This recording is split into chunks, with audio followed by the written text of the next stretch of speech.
Everyone I welcome you all to Launchpad education Punjab. Punjab ਦੇ ਵਿੱਚ ਨਸ਼ਿਆਂ ਦਾ ਇੱਕ ਬਹੁਤ ਵੱਡਾ ਮਸਲਾ ਹੈ। ਇਨਫੈਕਟ ਪੰਜਾਬ ਦੀ ਇਮੇਜ ਜਿਹੜੀ ਹੈ ਸਾਰੇ ਦੇਸ਼ ਦੇ ਵਿੱਚ ਵੀ ਐਂਡ ਸਾਰੀ ਦੁਨੀਆ ਦੇ ਵਿੱਚ ਵੀ ਇਸ ਤਰੀਕੇ ਨਾਲ ਪ੍ਰੋਜੈਕਟ ਕੀਤੀ ਜਾਂਦੀ ਹੈ ਕਿ ਪੰਜਾਬ ਦੇ ਵਿੱਚ ਡਰੱਗਸ ਇੱਕ ਬਹੁਤ ਵੱਡੇ ਇਸ਼ੂ ਬਣ ਚੁੱਕੇ ਨੇ। ਨੋ ਡਾਊਟ ਪੰਜਾਬ ਦੇ ਵਿੱਚ ਇੱਕ ਚੈਲੰਜ ਇਹ ਜ਼ਰੂਰ ਹੈ। ਪੰਜਾਬ ਦੇ ਬਹੁਤ ਸਾਰੇ ਸੋਸ਼ੀਓ ਇਕਨੋਮਿਕ ਜਿਹੜੇ ਚੈਲੰਜਸ ਨੇ ਉਹਨਾਂ ਵਿੱਚੋਂ ਇੱਕ ਡਰੱਗਸ ਵੀ ਹੈ, ਇਹਨੂੰ ਆਪਾਂ ਡਿਨਾਈ ਨਹੀਂ ਕਰਦੇ। ਬਟ ਕੀ ਪੰਜਾਬ ਇੱਕ ਸਪੌਟਲਾਈਟ ਬਣਨਾ ਚਾਹੀਦਾ ਹੈ? ਕਿ ਪੰਜਾਬ ਪੋਸਟਰ ਬॉय बनना चाहिए when it comes to the problem of drugs? So Punjab PCS ਤੇ PPSC ਦੇ ਹੋਰ ਐਗਜ਼ਾਮਸ ਨਾਲ ਰਿਲੇਟਡ ਅਸੀਂ ਬਹੁਤ ਸਾਰੇ ਐਸੇ ਇਸ਼ੂਜ਼ ਡਿਸਕਸ ਕਰ ਰਹੇ ਹਾਂ ਐਂਡ ਤੁਹਾਨੂੰ ਇੱਕ ਚੈਨਲ ਦੇ ਉੱਤੇ ਸਾਰੇ ਕ੍ਰੈਡੀਬਲ ਕਰੰਟ ਅਫੇਅਰਸ ਦੀ ਡਿਸਕਸ਼ਨ, ਪ੍ਰੀਲਿਮਸ ਤੇ mains point of View plus interview for Punjab civil services ਦੇ ਪੁਆਇੰਟ ਆਫ View ਨਾਲ ਇੱਕ ਚੈਨਲ ਦੇ ਉੱਤੇ ਮਿਲੇ। ਇਹ ਸਾਡੀ ਕੋਸ਼ਿਸ਼ ਹੈ। ਜਦੋਂ ਵੀ ਪੰਜਾਬ ਸਿਵਲ ਸਰਵਿਸਿਜ਼ ਆਉਂਦਾ ਹੈ ਤੁਹਾਡੇ ਕੋਲ ਇੱਕ ਪਲੇਲਿਸਟ ਹੋਏਗੀ ਜਿਹਦੇ ਵਿੱਚ ਤੁਸੀਂ ਸਾਰੇ ਕਰੰਟ ਅਫੇਅਰਸ ਕਵਰ ਕਰ ਪਾਓਗੇ। ਸੋ ਅੱਜ ਦੀ ਅਸੀਂ ਇਸ ਵੀਡੀਓ ਦੇ ਵਿੱਚ ਡਿਸਕਸ ਕਰਨ ਜਾ ਰਹੇ ਹਾਂ ਕਿ ਸਾਰੇ ਦੇਸ਼ ਦੇ ਵਿੱਚ ਫੈਲ ਰਹੇ ਨੇ ਨਸ਼ੇ। So why blame Punjab only? So ਅਸੀਂ ਇਹ ਫੈਕਟਸ ਦੇ ਨਾਲ ਗੱਲ ਕਰਾਂਗੇ। ਇੱਕ ਬਹੁਤ ਇੰਪੋਰਟੈਂਟ ਨਿਊਜ਼ਪੇਪਰ ਰਿਪੋਰਟ ਹੈ, ਉਹਦੇ ਬੇਸਿਸ ਦੇ ਉੱਤੇ ਗੱਲ ਕਰਾਂਗੇ। ਪੰਜਾਬ ਸਿਵਲ ਸਰਵਿਸਿਜ਼ ਦੇ ਕਰੰਟ ਅਫੇਅਰਸ ਤੋਂ ਇਲਾਵਾ ਅਗਰ ਤੁਸੀਂ ਕਰੰਟ ਅਫੇਅਰਸ ਦੇ ਨੋਟਸ ਲੈਣਾ ਚਾਹੁੰਦੇ ਹੋ ਜਾਂ ਫਿਰ ਕਲਾਸਿਸ ਜੁਆਇਨ ਕਰਨਾ ਚਾਹੁੰਦੇ ਹੋ, ਸਬਜੈਕਟ ਕਵਰੇਜ ਕਰਨਾ ਚਾਹੁੰਦੇ ਹੋ for Punjab civil services, online live classes ਜਾਂ ਫਿਰ ਆਫਲਾਈਨ ਕਲਾਸਿਸ ਦੇ ਜ਼ਰੀਏ you can be a part of our batches, ਜਿਹਦੇ ਵਿੱਚ 1100 ਪਲੱਸ ਆਵਰਸ ਆਫ ਸਬਜੈਕਟ ਤੇ ਕਰੰਟ ਅਫੇਅਰਸ ਦੀ classes, essay writing, answer writing, daily newspaper discussion, monthly current affairs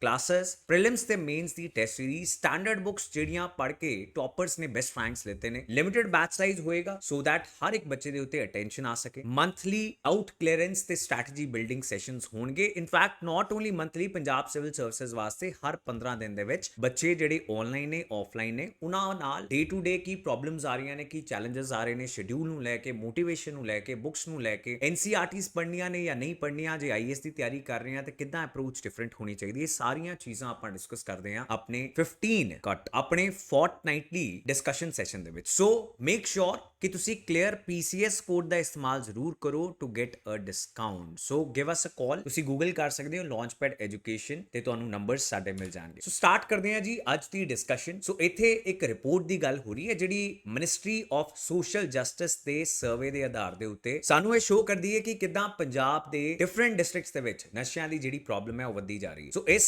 survey ਦੇ ਮੁਤਾਬਿਕ ਜਿਹੜਾ ਮਿਨਿਸਟਰੀ ਆਫ ਸੋਸ਼ਲ ਜਸਟਿਸ ਨੇ ਕੀਤਾ ਹੈ ਇਹਦੇ ਵਿੱਚ ਪਤਾ ਲੱਗਦਾ ਹੈ ਕਿ ਜਿਹੜੇ ਡਰੱਗਸ ਨੇ, narcotics drugs and psychotropic substances, ਸੋ ਚਾਹੇ ਉਹ ਨੈਚੁਰਲ ਡਰੱਗਸ ਹੋਣ ਜਿਵੇਂ ਕਿ ਅਫੀਮ, ਗਾਂਜਾ, ਵੀਡ, ਇਹ ਸਾਰੇ ਜਿਹੜੇ ਨਸ਼ੇ ਹੁੰਦੇ ਨੇ ਜਾਂ ਫਿਰ ਉਹ ਸਿੰਥੈਟਿਕ ਡਰੱਗਸ ਹੋਣ, ਇਹ ਸਾਰੇ ਫੈਲਦੇ ਜਾ ਰਹੇ ਨੇ। ਸਾਰੇ ਦੇਸ਼ ਦੇ ਵਿੱਚ 272 ਵਲਨਰੇਬਲ ਡਿਸਟ੍ਰਿਕਟ ਸੀਗੇ, ਇਹੋ ਜਿਹੇ ਜ਼ਿਲ੍ਹੇ ਸੀਗੇ ਜਿੱਥੇ ਡਰੱਗਸ ਦੀ ਪ੍ਰੋਬਲਮ ਬਹੁਤ ਜ਼ਿਆਦਾ ਸੀ ਐਂਡ ਇਹ ਵੱਧ ਕੇ 372 ਹੋ ਗਏ ਨੇ ਐਸ ਪਰ ਦ 2018 ਸਰਵੇ। ਸੋ 100 ਜ਼ਿਲ੍ਹਿਆਂ ਦਾ ਵਾਧਾ, ਐਨ ਇਨਕਰੀਜ਼ ਆਫ 100 ਡਿਸਟ੍ਰਿਕਟਸ ਬਹੁਤ ਜ਼ਿਆਦਾ ਹੁੰਦਾ ਹੈ। ਹੁਣ ਇਹਦੇ ਵਿੱਚ ਬੜੀ ਇੰਟਰਸਟਿੰਗ ਇੱਕ ਚੀਜ਼ ਨਿਕਲ ਕੇ ਆਉਂਦੀ ਹੈ ਵੀ ਦਿੱਲੀ, ਜੰਮੂ ਐਂਡ ਕਸ਼ਮੀਰ, ਰਾਜਸਥਾਨ, ਸਿੱਕਿਮ, ਗੋਆ, ਚੰਡੀਗੜ੍ਹ, ਪੁਡੂਚੇਰੀ ਤੇ ਤ੍ਰਿਪੁਰਾ, ਇਹ ਉਹ ਸਟੇਟਸ ਤੇ ਯੂਨੀਅਨ ਟੈਰੀਟਰੀਜ਼ ਨੇ ਜਿੱਥੇ 100% ਡਿਸਟ੍ਰਿਕਟਸ, ਹਰ ਇੱਕ ਜ਼ਿਲ੍ਹਾ ਇਹਨਾਂ ਸੂਬਿਆਂ ਦਾ, ਇਹਨਾਂ ਸਟੇਟਸ ਦਾ ਤੇ ਯੂਨੀਅਨ ਟੈਰੀਟਰੀਜ਼ ਦਾ ਵਲਨਰੇਬਲ ਹੈ ਡਰੱਗ ਯੂਜ਼ ਵਾਸਤੇ। ਦੂਸਰੇ ਨੰਬਰ ਤੇ ਆਂਦਾ ਹੈ ਜੀ ਉੱਤਰਾਖੰਡ ਜਿੱਥੇ 92.3% districts they are vulnerable for drug use. ਤੀਸਰੇ ਨੰਬਰ ਤੇ ਆਂਦਾ ਹੈ ਪੰਜਾਬ 86.95। ਸੋ ਅਸੀਂ ਕਹਿ ਸਕਦੇ ਹਾਂ ਕਿ ਪੰਜਾਬ ਦੇ ਵਿੱਚ ਵੀ ਬਹੁਤ ਜ਼ਿਆਦਾ ਇੱਕ ਪ੍ਰੋਬਲਮ ਹੈ। 86.95 ਜਾਂ ਫਿਰ ਕਹਿ ਲਓ 87% districts they are vulnerable for drug use. But Punjab should not be the poster boy. ਜਦੋਂ ਡਰੱਗਸ ਦੇ ਮਸਲੇ ਦੀ ਗੱਲ ਕਰਨੀ ਹੈ ਤੇ ਪੰਜਾਬ ਨੂੰ ਅੱਗੇ ਨਹੀਂ ਰੱਖਿਆ ਜਾਣਾ ਚਾਹੀਦਾ। ਸੋ ਇੱਕ ਪਰਸੈਪਸ਼ਨ ਜਿਹੜੀ ਹੈ ਗਲਤ ਹੋ ਜਾਂਦੀ ਹੈ ਕਈ ਵਾਰ। ਇਹਦੇ ਨਾਲ ਇਕਨੋਮੀ ਦੇ ਉੱਤੇ ਵੀ ਬੜਾ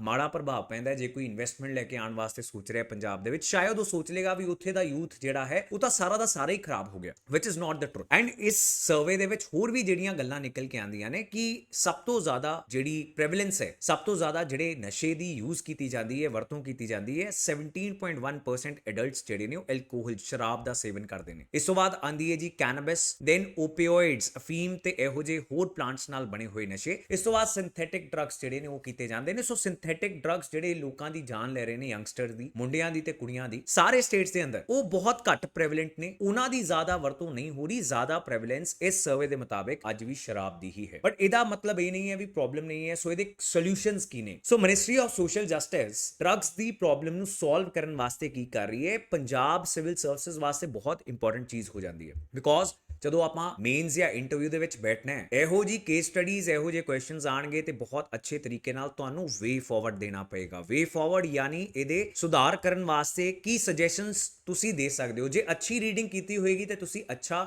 ਆਨਸਰ ਲਿਖ ਪਾਓਗੇ, ਇੰਟਰਵਿਊ ਦੇ ਵਿੱਚ ਅੱਛੀ ਕੌਨਫੀਡੈਂਟ ਇੰਟਰੈਕਸ਼ਨ ਕਰ ਪਾਓਗੇ। ਸੋ ਦੇਖਦੇ ਹਾਂ ਇਸ ਮਿਨਿਸਟਰੀ ਆਫ ਸੋਸ਼ਲ ਜਸਟਿਸ ਨੇ ਕੀ ਡਿਸਾਈਡ ਕੀਤਾ ਹੈ। ਦੇਖੋ, ਜਿਹੜੀ ਡੀਕ੍ਰਿਮੀਨਲਾਈਜੇਸ਼ਨ ਹੈ, ਇੱਕ ਬਹੁਤ ਵੱਡੀ ਡਿਮਾਂਡ ਹੈ ਕਿ ਕ੍ਰਿਮੀਨਲ ਨਹੀਂ ਬਣਾਉਣਾ ਚਾਹੀਦਾ। ਜਿਹੜੇ ਬੱਚੇ ਨਸ਼ਿਆਂ ਦੇ ਵਿੱਚ ਫਸ ਜਾਣ ਉਹਨਾਂ ਨੂੰ ਤੁਸੀਂ ਚੱਕ ਕੇ ਜੇਲ੍ਹ ਦੇ ਵਿੱਚ ਪਾ ਦਿਓ ਤੇ ਆਲਰੇਡੀ ਉਹ ਗਲਤ ਸੰਗਤ ਦੇ ਵਿੱਚ ਪੈ ਗਏ ਸੀ, ਉਹ ਮੈਂਟਲੀ ਇੰਨੇ ਸਟਰੋਂਗ ਨਹੀਂ ਸੀ ਕਿ ਉਹ ਪੀਅਰ ਪ੍ਰੈਸ਼ਰ ਨੂੰ ਕੰਟਰੋਲ ਕਰ ਪਾਣ, ਉਹ ਨਸ਼ਿਆਂ ਦੇ ਵਿੱਚ ਪੈ ਗਏ ਨੇ। ਉਹਨਾਂ ਨੂੰ ਸਮਾਜ ਦੀ, ਸੁਸਾਇਟੀ ਦੀ ਤੇ ਫੈਮਿਲੀ ਦੀ ਤੇ ਪੇਰੈਂਟਸ ਦੀ, ਟੀਚਰਸ ਦੀ, ਸਾਰਿਆਂ ਦੀ ਸਪੋਰਟ ਦੀ ਲੋੜ ਸੀ ਤਾਂ ਕਿ ਉਹ ਨਸ਼ਿਆਂ ਤੋਂ ਬਾਹਰ ਆ ਸਕਣ। ਲੇਕਿਨ ਅੱਜ ਕੱਲ ਕੀ ਹੁੰਦਾ ਹੈ, ਕੁਝ ਦੇਸ਼ਾਂ ਦੇ ਵਿੱਚ, ਅੱਛੇ ਦੇਸ਼ਾਂ ਦੇ ਵਿੱਚ ਇਦਾਂ ਨਹੀਂ ਹੋ ਰਿਹਾ, ਬਿਕੋਜ਼ ਉਹ ਸਮਝ ਚੁੱਕੇ ਨੇ ਕਿ ਇੱਕ ਮੈਂਟਲ ਹੈਲਥ ਦਾ ਇਸ਼ੂ ਜ਼ਿਆਦਾ ਹੈ। ਸੋ ਕੀ ਹੁੰਦਾ ਹੈ, ਇਹੋ ਜਿਹੇ ਬੱਚਿਆਂ ਨੂੰ ਜਿਹੜੇ ਕੰਜ਼ਿਊਮ ਕਰਦੇ ਹੋਏ ਡਰੱਗਸ ਨੂੰ ਪਾਏ ਜਾਂਦੇ ਨੇ, ਕੰਜ਼ੰਪਸ਼ਨ ਕਰਦੇ ਹੋਏ ਪਾਏ ਜਾਂਦੇ ਨੇ, ਉਹਨਾਂ ਨੂੰ ਜੇਲ੍ਹ ਦੇ ਵਿੱਚ ਭੇਜ ਦਿੱਤਾ ਜਾਂਦਾ। So as per NDPS act, ਇਹ ਬੜਾ ਇੰਪੋਰਟੈਂਟ ਐਕਟ ਹੈ ਤੁਹਾਡੇ ਐਗਜ਼ਾਮ ਪੁਆਇੰਟ ਆਫ ਵਿਊ ਨਾਲ, which is narcotics, drugs and psychotropic substances act 1985। ਇਹ ਜਿਹੜਾ ਐਕਟ ਹੈ, ਇਹਦੇ ਮੁਤਾਬਿਕ ਅਗਰ ਕੋਈ ਕੰਜ਼ੰਪਸ਼ਨ ਕਰਦਾ ਹੋਇਆ ਪਾਇਆ ਜਾਂਦਾ ਹੈ ਤੇ ਉਹਨੂੰ 1 ਸਾਲ ਦੀ ਜੇਲ੍ਹ ਹੋਏਗੀ ਜਾਂ ਫਿਰ ਫਾਈਨ ਹੋਏਗਾ ਨਾਲ। ਸੋ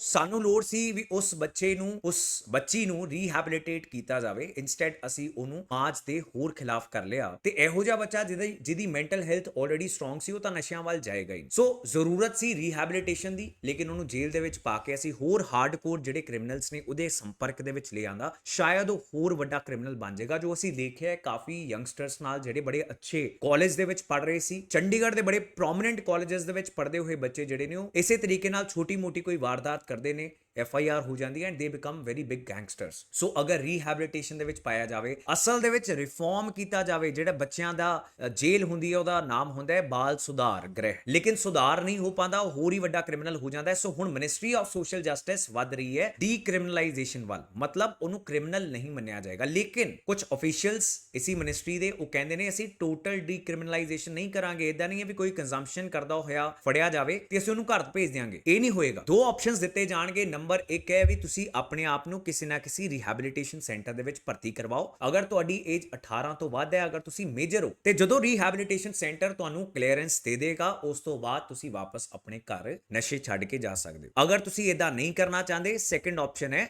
ਕਿ ਫਿਰ ਤੁਹਾਨੂੰ ਕ੍ਰਿਮੀਨਲਾਈਜ਼ ਕੀਤਾ ਜਾਏਗਾ, ਕ੍ਰਿਮੀਨਲ ਮੰਨਿਆ ਜਾਏਗਾ, ਫਿਰ ਜੇਲ੍ਹ ਟਰਮ ਜਿਹੜੀ ਹੈ ਉਹਨੂੰ ਤੁਹਾਨੂੰ ਫੇਸ ਕਰਨਾ ਪਏਗਾ, ਫਿਰ ਪ੍ਰੋਸੀਕਿਊਸ਼ਨ ਹੋਏਗੀ, ਫਿਰ ਟ੍ਰਾਇਲ ਦਾ ਸਾਹਮਣਾ ਕਰਨਾ ਪਏਗਾ ਤੇ ਫਿਰ ਤੁਸੀਂ ਜੇਲ੍ਹ ਦੇ ਵਿੱਚ ਜਾ ਸਕਦੇ। ਜੇ ਮਾਈਨਰਸ ਫੜੇ ਜਾਂਦੇ ਨੇ ਡਰੱਗਸ ਕੰਜ਼ਿਊਮ ਕਰਦੇ ਹੋਏ, ਉਸ ਕੇਸ ਦੇ ਵਿੱਚ ਪੇਰੈਂਟਸ ਦੀ ਰਿਸਪੌਂਸਿਬਿਲਿਟੀ ਹੈ, ਉਹਨਾਂ ਨੇ ਆਪਣੇ ਬੱਚਿਆਂ ਨੂੰ ਰੀਹੈਬਿਲਿਟੇਸ਼ਨ ਸੈਂਟਰਸ ਦੇ ਵਿੱਚ ਭਰਤੀ ਕਰਨਾ। ਸੋ ਕਿਉਂਕਿ ਐਸਾ ਚੇਂਜ ਅਗਰ ਮਿਨਿਸਟਰੀ ਆਫ ਸੋਸ਼ਲ ਜਸਟਿਸ ਕਰਦੀ ਹੈ ਤੇ ਇਹ ਤੋਂ ਬਾਅਦ ਕੀ ਹੋਏਗਾ ਕਿ ਬਹੁਤ ਵੱਡੇ ਪੈਮਾਨੇ ਦੇ ਉੱਤੇ ਸਾਨੂੰ ਰੀਹੈਬਿਲਿਟੇਸ਼ਨ ਸੈਂਟਰਸ ਦੀ ਜ਼ਰੂਰਤ ਹੋਏਗੀ। So already ministry of social justice ਸਾਰੇ ਦੇਸ਼ ਦੇ ਵਿੱਚ, ਕਿਉਂਕਿ ਪ੍ਰੋਬਲਮ ਪੰਜਾਬ ਦੀ ਨਹੀਂ ਹੈ, ਪੰਜਾਬ ਤੋਂ ਬਾਹਰਲੇ ਜਿਹੜੇ ਸਟੇਟਸ ਨੇ ਉੱਥੋਂ ਦੀ ਵੀ ਹੈ। ਇਨਫੈਕਟ ਤੁਸੀਂ ਇੱਥੇ ਦੇਖੋਗੇ ਬੜੇ ਸਾਰੇ ਨਾਰਥ ਈਸਟ ਦੇ ਸਟੇਟਸ ਦਾ ਵੀ ਨਾਮ ਆ ਰਿਹਾ। ਸੋ ਨਾਰਥ ਈਸਟ ਦੇ ਬੱਚਿਆਂ ਵਾਸਤੇ ਵੀ ਬਹੁਤ ਵੱਡੀ ਪ੍ਰੋਬਲਮ ਹੈ, ਕਿਉਂਕਿ ਉੱਥੇ ਵੀ ਜੌਬਸ ਨਹੀਂ ਹੈਗੀਆਂ, ਉੱਥੇ ਵੀ ਇਕਨੋਮਿਕ ਓਪਰਚੁਨਿਟੀਜ਼ ਨਹੀਂ ਹੈਗੀਆਂ। So that is why social justice ਜਿਹੜੀ ਮਿਨਿਸਟਰੀ ਹੈ ਉਹਨੂੰ ਸਕੇਲ ਅਪ ਕਰੇਗੀ ਰੀਹੈਬਿਲਿਟੇਸ਼ਨ ਸੈਂਟਰਸ ਨੂੰ। ਇਹਦੇ ਨਾਲ ਹੀ ਇੱਕ ਸੁਝਾਅ ਤੁਸੀਂ ਇਹ ਦੇ ਸਕਦੇ ਹੋ ਵੀ ਰੀਹੈਬਿਲਿਟੇਸ਼ਨ ਵਾਲੀ ਜਿਹੜੀ ਚੀਜ਼ ਹੈ ਬਹੁਤ ਅੱਛੀ ਹੈ, ਟੋਟਲ ਡੀਕ੍ਰਿਮੀਨਲਾਈਜੇਸ਼ਨ ਵੀ ਨਹੀਂ ਕਰਨੀ ਚਾਹੀਦੀ, ਆਪਸ਼ਨਸ ਦੇਣੇ ਬਹੁਤ ਅੱਛੀ ਚੀਜ਼ ਹੈ। ਇਸ ਤੋਂ ਬਾਅਦ ਕੀ ਕੀਤਾ ਜਾਏਗਾ, ਸਾਈਕੋਲੋਜਿਸਟ ਜਿਹੜੇ ਨੇ, ਸਾਈਕੈਟਰਿਸਟ ਜਿਹੜੇ ਨੇ, ਉਹਨਾਂ ਨਾਲ ਤਾਂ ਕੰਮ ਕੀਤਾ ਹੀ ਜਾਂਦਾ ਹੈ, ਬੱਚਿਆਂ ਦੀ ਕਾਉਂਸਲਿੰਗ ਕੀਤੀ ਜਾਂਦੀ ਹੈ। ਦੈਟ ਇਜ਼ ਵਾਟ ਰੀਹੈਬਿਲਿਟੇਸ਼ਨ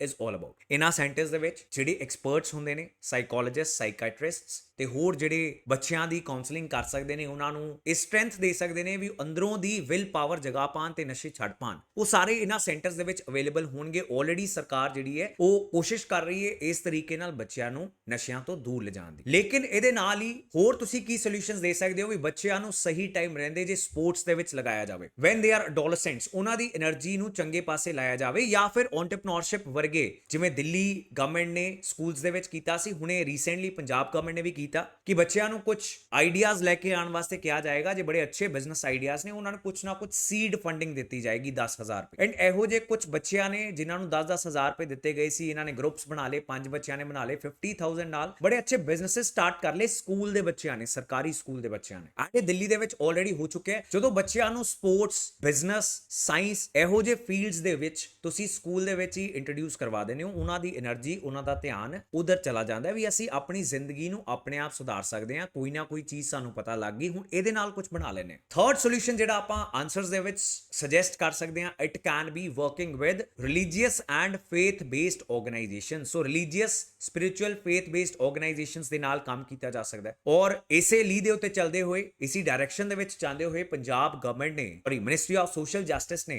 ਸ਼੍ਰੀ ਰਵੀ ਸ਼ੰਕਰ ਜਿਹੜੀ ਐਨਜੀਓ ਚਲਾਉਂਦੇ ਨੇ, ਇੱਕ ਆਰਗੇਨਾਈਜੇਸ਼ਨ ਚਲਾਉਂਦੇ ਨੇ ਆਰਟ ਆਫ ਲਿਵਿੰਗ, ਉਹਦੇ ਨਾਲ ਵੀ ਇੱਕ ਐਮਓਯੂ ਸਾਈਨ ਕੀਤਾ ਹੈ ਤੇ ਇੱਕ ਬ੍ਰਹਮ ਕੁਮਾਰੀਜ਼ ਦੇ ਨਾਲ, ਉਹਨਾਂ ਨਾਲ ਵੀ ਇੱਕ ਐਮਓਯੂ ਸਾਈਨ ਕੀਤਾ ਹੈ। ਸੋ ਕੋਸ਼ਿਸ਼ ਕੀਤੀ ਜਾਏਗੀ ਕਿ ਜਿਸ ਤਰੀਕੇ ਨਾਲ ਇਹ ਲੋਕਾਂ ਨੂੰ ਉਹਨਾਂ ਦੀ ਮੈਡੀਟੇਸ਼ਨ ਵਗੈਰਾ ਕਰਕੇ ਜਾਂ ਲਾਈਫ ਦੇ ਵਿੱਚ ਕਿੱਦਾਂ ਪੀਸ ਆਫ ਮਾਈਂਡ ਲੈ ਕੇ ਆਣਾ ਹੈ। ਸੋ ਬਹੁਤ ਸਾਰੇ ਲੋਕ ਆਲਰੇਡੀ ਇਨਫਲੂਐਂਸ ਹੁੰਦੇ ਨੇ, ਸੋ ਦੈਟ ਮੀਨਸ ਕੁਝ ਅੱਛਾ ਕਰ ਰਹੇ ਹੋਣਗੇ ਐਂਡ ਇਸ એનર્ਜੀ ਨੂੰ ਪੋਜ਼ਿਟਿਵ ਤਰੀਕੇ ਨਾਲ ਸਰਕਾਰ ਦੇ ਨਾਲ ਕੰਮ ਕਰਕੇ ਬੱਚਿਆਂ ਨੂੰ ਨਸ਼ਿਆਂ ਤੋਂ ਦੂਰ ਲਿਜਾਣ ਵਾਸਤੇ ਵੀ ਵਰਤਿਆ ਜਾ ਸਕਦਾ ਹੈ। ਸੋ ਇਹ ਕੁਝ ਸੋਲੂਸ਼ਨਸ ਦਿੱਤੇ ਜਾ ਸਕਦੇ ਨੇ in your answers. And ministry of social justice ਦਾ ਅੱਜ ਦਾ ਏਜੰਡਾ ਕੀ ਹੈ ਵੀ ਹੁਣ ਤੱਕ ਅਸੀਂ ਕ੍ਰਿਮੀਨਲਾਈਜ਼ ਕਰਕੇ ਦੇਖ ਲਿਆ ਕੰਜ਼ੰਪਸ਼ਨ ਕਰਨ ਵਾਲਿਆਂ ਨੂੰ। ਸੋ ਇੱਥੇ ਕੰਜ਼ੰਪਸ਼ਨ ਕਰਨ ਵਾਲਿਆਂ ਦੀ ਗੱਲ ਹੋ ਰਹੀ ਹੈ, ਇਹਦਾ ਮਤਲਬ ਇਹ ਨਹੀਂ ਹੈ ਕਿ ਸਮਗਲਿੰਗ ਕਰਨ ਵਾਲਿਆਂ ਨੂੰ ਵੀ, ਜਿਹੜੀ ਬਿਗ ਫਿਸ਼ਸ ਕਹੀਆਂ ਜਾਂਦੀਆਂ ਨੇ, ਵੱਡੀਆਂ ਮੱਛੀਆਂ, ਉਹਨਾਂ ਨੂੰ ਵੀ ਛੱਡ ਦਿੱਤਾ ਜਾਏਗਾ। It is not going to happen. It is about consumption ਵੀ ਛੋਟੀ ਜੀ 1 ਗ੍ਰਾਮ 2 ਗ੍ਰਾਮ ਖਾਂਦੇ ਹੋਏ ਕੋਈ ਫੜਿਆ ਗਿਆ, ਸਕੂਲ ਦਾ ਬੱਚਾ ਸੀ, ਇਹੋ ਜਿਹੇ ਬੱਚਿਆਂ ਨੂੰ ਅਸੀਂ ਜੇਲ੍ਹ ਦੇ ਵਿੱਚ ਪਾਈਏ, ਉਹਦੇ ਨਾਲ ਅਸੀਂ ਆਪਣੀ ਸੋਸਾਇਟੀ ਦਾ ਕੋਈ ਭਲਾ ਨਹੀਂ ਕਰ ਰਹੇ। ਜਿਹੜੇ ਪੇਰੈਂਟਸ ਨੇ, ਫੈਮਿਲੀ ਹੈ, ਉਹ ਹੋਰ ਜ਼ਿਆਦਾ